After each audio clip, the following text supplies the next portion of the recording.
Welcome to my video. I'm Liz and I run the channel Open Coven, and I am in our bedroom stroke my studio because we are now staying with my dad and have been, and making Christmas decorations or solstice decorations, however you want to call them. And I thought we could talk about how things are going.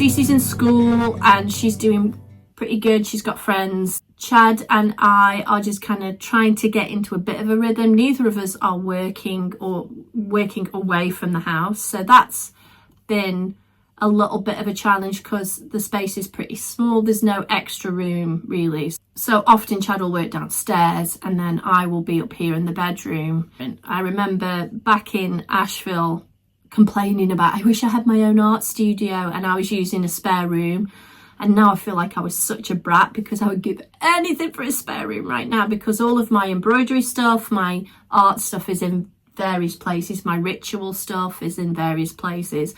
There's the greenhouse and the garage, but the problem with those in the winter is they are cold and they're not very weatherproof, so they tend to get damp. So I don't like to keep things in there or be in there for a very long time. It's not very comfortable. Plus there's no Wi-Fi or any kind of electric source at the greenhouse, which makes it really hard to do stuff. But it does mean that everything feels like completely discombobulated. So I've got stuff under the bed. I've got stuff on a little shelf. I'm trying to keep everything tidy. Everything has to be put away, which is a good practice, I suppose, but it can get a little bit taxing. The other thing that's a bit of a challenge is trying to set up a structure day to day and remain moderately productive. Somehow when you're at home, the day just kind of slips away and you suddenly go, what have I been doing? So that's hard too. I'm trying to really refocus, and I might have to start coming up with some sort of system where I go away from the house, maybe one day a week or something, and maybe go to the local library. We moved basically so that we could have a different pace of life, and we certainly have got that. It's a slower pace of life and it's been very pleasant.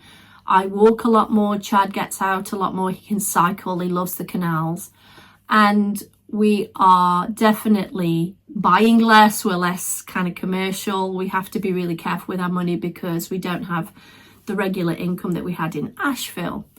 We are still struggling to rent our house in Asheville too, so that's been a problem.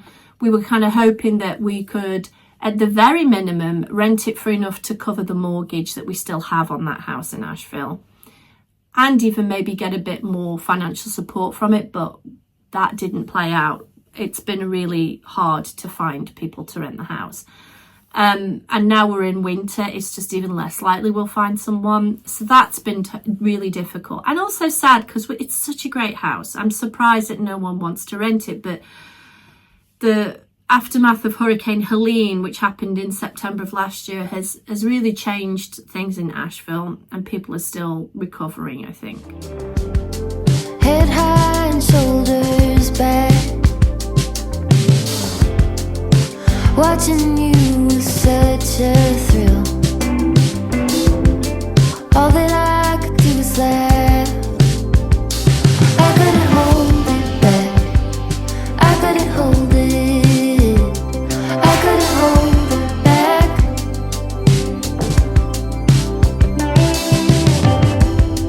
We were running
were lots of reasons we moved here, but one of the big reasons for me was to start something new in terms of career.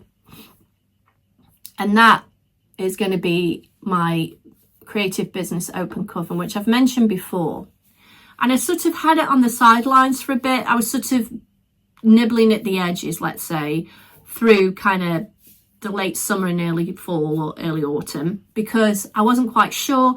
I was really convinced I was going to get a full-time job.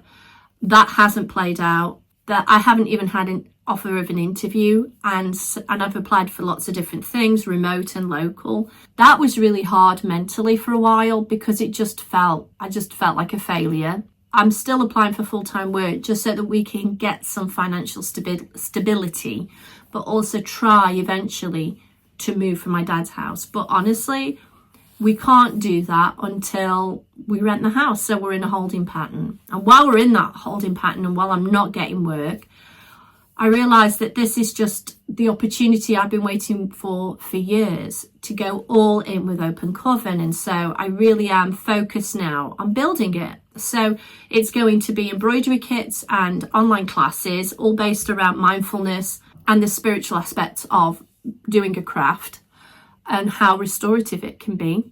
Eventually I want to grow it from that, but that's what I'm doing right now, is trying to build out embroidery kits, digital downloads, and eventually probably a Patreon. Really, this is my opportunity. At no point in my adult life in the last 14 years have I ever had that opportunity, and here we're able to do it. Just for circumstantial reasons, really. It just is, the stars have kind of aligned. But yeah, that's where we are. And I hope you'll join me while I get all of this focused. I am also going to be teaching a class for Cherry Hill Seminary, which will be about altar cloths. So there'll be more about that at some point too. Yeah, this is going to be the year.